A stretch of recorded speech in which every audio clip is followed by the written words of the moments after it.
वैसे तो धरती पर बहुत सारे पत्थर पाए जाते हैं, लेकिन सबसे महंगा और सबसे कठोर पत्थर होता है हीरा, जो अमीरों के लिए अपनी शाही हैसियत दिखाने का एक प्रतीक भी है।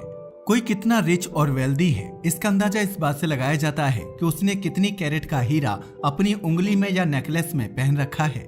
तभी तो नीता अंबानी जैसे लोग करोड़ों अरबों रुपए का डायमंड नेकलेस अपने गले में पहन कर रखते हैं। लेकिन क्या आपने कभी सोचा है कि दुनिया का सबसे कठोर और सबसे कीमती पत्थर यानी हीरा आखिर बनता कैसे है?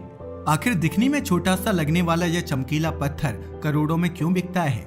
यकीन मानिए, हीरे की यह कहानी बहुत इंटरेस्टिंग है, क्योंकि हीरा वह पत्थर है जो खुद नहीं चमकता, लेकिन एक ऐसी चमक को जन्म देता है जो लोगों की हैसियत का निर्धारण करती है। लेकिन जितना महंगा होता है, इसे निकालना भी उतना ही कठिन होता है, क्योंकि इसके लिए धैर्य के साथ साथ विशाल मशीनें और ताकतवर विस्फोटक की जरूरत होती है। मगर सवाल यह है कि यह अनमोल रत्न धरती की गहराई में आखिर पैदा कैसे होता है और धरती से निकलकर यह हमारी उंगलियों की अंगूठियों तक कैसे पहुंच जाता है। यह सब जानने के लिए आपको इतिहास में लौटना होगा। तो चलिए डिटेल में जानते हैं। आज हम आपको बताएंगे कि दुनिया की सबसे बड़ी हीरा खदानें आखिर दिखती कैसी हैं, यहाँ पर कैसे काम होता है और कैसे धरती की गहराई में करोड़ों सालों से पल रहे क्रिस्टल को बाहर निकाला जाता है। वैसे तो दुनिया में कई जगहों पर हीरों की खदानें हैं और भारत में भी हीरे पाए जाते हैं, लेकिन आज हम आपको ले चलेंगे अमेरिका की उन सबसे सुरक्षित जगहों के अंदर जहां से ये चमकते हुए हीरे निकलते हैं और फिर कैसे इन्हें तराश कर कीमती ज्वेलरी में बदला जाता है। अगर हीरे की बात की जाए तो हीरा कोई साधारण खनिज नहीं है। यह धरती के मेंटल में लगभग सैकड़ों किलोमीटर की गहराई पर पैदा होता है। जी हाँ, आपने सही सुना। अगर धरती के मेंटल की बात की जाए तो यह वह जगह है जहाँ पर दबाव इतना होता है कि आप अंदाजा भी नहीं लगा सकते। असल में यहाँ धरती की सतह के दबाव से 45,000 गुना ज्यादा और तापमान 1000 डिग्री सेल्सियस से भी ज्यादा होता है, जो हर चीज को पिघला सकता है। लेकिन ऐसी चरम परिस्थितियों में कार्बन के परमाणु खुद को एक खास पैटर्न में जमाते जाते हैं। यह प्रक्रिया यूं ही लाखों करोड़ों सालों तक लगातार चलती रहती है और फिर बन जाता है हीरा, यानी धरती का सबसे कठोर पदार्थ। वैज्ञानिकों का मानना है कि हीरे को बनने में 1 साल या 2 साल नहीं, बल्कि 1 से 3.5 अरब साल लगते हैं। जी हाँ, आपने सही सुना। यानी ये हीरे तब से बनने की प्रक्रिया में है जब धरती पर इंसान का नामो निशान तक नहीं था। तब यह चमकदार क्रिस्टल धीरे धीरे जन्म ले रहे थे। लेकिन सवाल यह उठता है कि आखिर ये हीरे धरती की सतह तक कैसे पहुंचे, जबकि ये तो धरती के मेंटल में बनते हैं। दरअसल इसका जवाब है ज्वालामुखी विस्फोट। जी हाँ, ज्वालामुखी सिर्फ लावा ही नहीं उगलते, बल्कि अपने साथ धरती की गहराइयों में छिपे कई रहस्यों को भी सतह तक ले आते हैं, जिनमें से कुछ को हम आज भी पूरी तरह समझ नहीं पाए हैं। और यह भी सच है कि ज्वालामुखी कोई नई चीज नहीं है। ऐसा नहीं है कि आज ही ये सतह पर दिखाई देने लगे हों, बल्कि आज के मुकाबले पहले ये कहीं ज्यादा सक्रिय थे। एक समय ऐसा भी था जब हर कुछ मिनटों या घंटों में कहीं ना कहीं ज्वालामुखी फटते रहते थे। इन्हीं प्राचीन विस्फोटों का नतीजा है कि आज हमें कई तरह के खनिज मिलते हैं। दरअसल लाखों साल पहले धरती की गहराई में हुए शक्तिशाली ज्वालामुखी विस्फोट ही हीरों को सतह तक लेकर आए।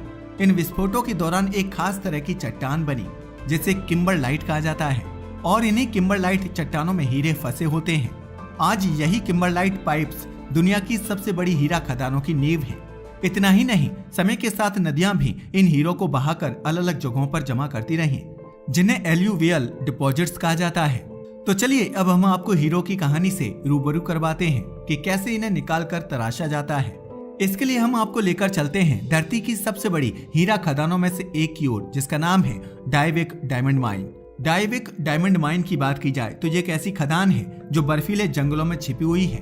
दरअसल यह खदान आर्कटिक सर्कल में कनाडा के नॉर्थ वेस्ट टेरिटरीज में लगभग 200 किलोमीटर दक्षिण में मौजूद है। अगर इस खदान की बात की जाए तो यह लगभग 800 मीटर चौड़ा और 300 मीटर गहरा एक गड्ढा है, जिसके अंदर से हर साल लगभग 80 लाख कैरेट हीरे निकाले जाते हैं। जी हाँ, आपने सही सुना, 80 लाख कैरेट।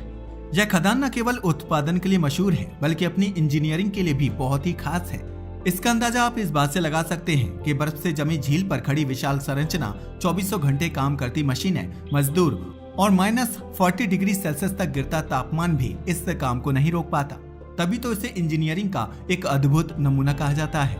आप जानकर हैरान रह जाएंगे कि हर दिन यहाँ से लगभग 7000 टन किम्बरलाइट चट्टानें बाहर निकाली जाती हैं, और इसे निकालना आसान बिल्कुल भी नहीं होता। ऐसा इसलिए क्योंकि सबसे पहले तो जमीन में विशाल ड्रिल मशीनों से बड़े बड़े छेद किए जाते हैं। फिर इन छेदों के अंदर विस्फोटक डाले जाते हैं। विस्फोट से एक नियंत्रित धमाका होता है और यह चट्टानें टूट जाती हैं। लेकिन काम यहीं खत्म नहीं होता। इसके बाद भारी भरकम मशीनें आती हैं। ये मशीनें चट्टानों के टुकड़ों को उठाकर ट्रकों में भरती हैं और ये ट्रक भी साधारण नहीं होते, बल्कि इनकी क्षमता करीब 240 टन तक होती है। लेकिन कहानी यहीं खत्म नहीं होती, क्योंकि लगातार चट्टानें निकालने से खदान का आकार बढ़ता जाता है। जैसे जैसे खदान गहरी होती है वैसे वैसे ऊपर से काम करना मुश्किल हो जाता है।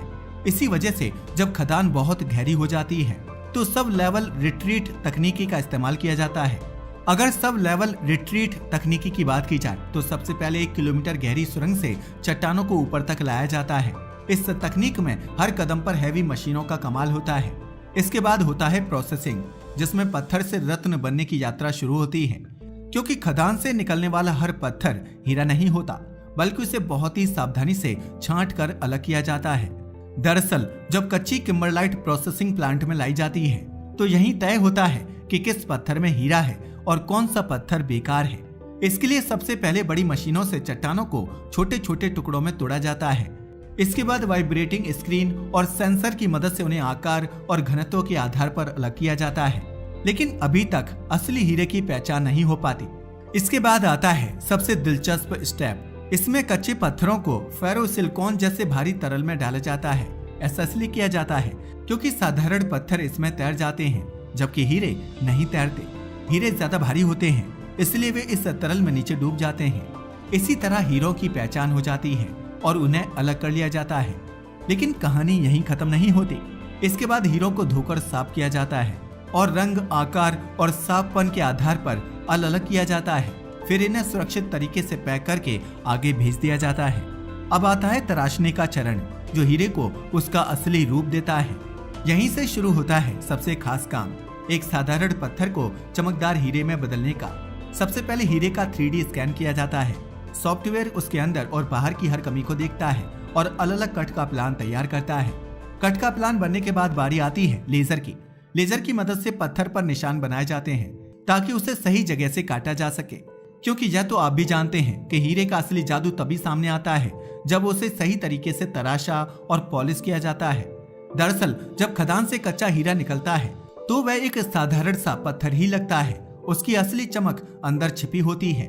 जरूरत पड़ने पर उसे पहले लेजर तकनीकी से छोटे छोटे टुकड़ों में काटा जाता है ताकि आगे का काम आसान हो सके। इसके बाद शुरू होता है सबसे महत्वपूर्ण चरण, लैपिडेशन। लैपिडेशन का मतलब होता है हीरे को तराशना और उसे एक सही आकार देना। इस प्रक्रिया में कच्चे हीरे को एक डॉप स्टिक पर मजबूती से लगाया जाता है। फिर तराशने वाला कारीगर, जिसे लैपिडरी कहा जाता है, उसे एक घूमती हुई धातु की डिस्क पर धीरे धीरे दबाता है। इस डिस्क पर हीरे की बहुत बारीक धूल लगी होती है। यही धूल घिसाई का काम करती है, क्योंकि हीरे को काटने या घिसने के लिए हीरे की ही जरूरत होती है। इस दौरान हीरे की हर सतह बहुत ध्यान से बनाई जाती है। इन सतहों को फैसेट कहा जाता है। हर फैसेट को इस तरह बनाया जाता है कि जब रोशनी हीरे के अंदर जाए तो वह अलग अलग दिशाओं में टकराकर बाहर निकले और एक तेज चमक पैदा करे। इसी से हीरे में वह खास चमक और रंगीन रोशनी दिखाई देती है, जिसे फायर कहा जाता है।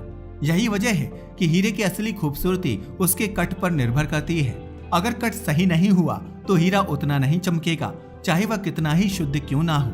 अगर सबसे मशहूर कट की बात करें तो वह है राउंड ब्रिलियंट कट। इसमें आमतौर पर 57 या 58 सतह होती हैं और यही कट हीरे को सबसे ज्यादा चमक और रोशनी देता है। दुनिया में सबसे ज्यादा ज्वेलरी में इसी कट का इस्तेमाल किया जाता है। अंतिम चरण में हीरे की पॉलिशिंग की जाती है।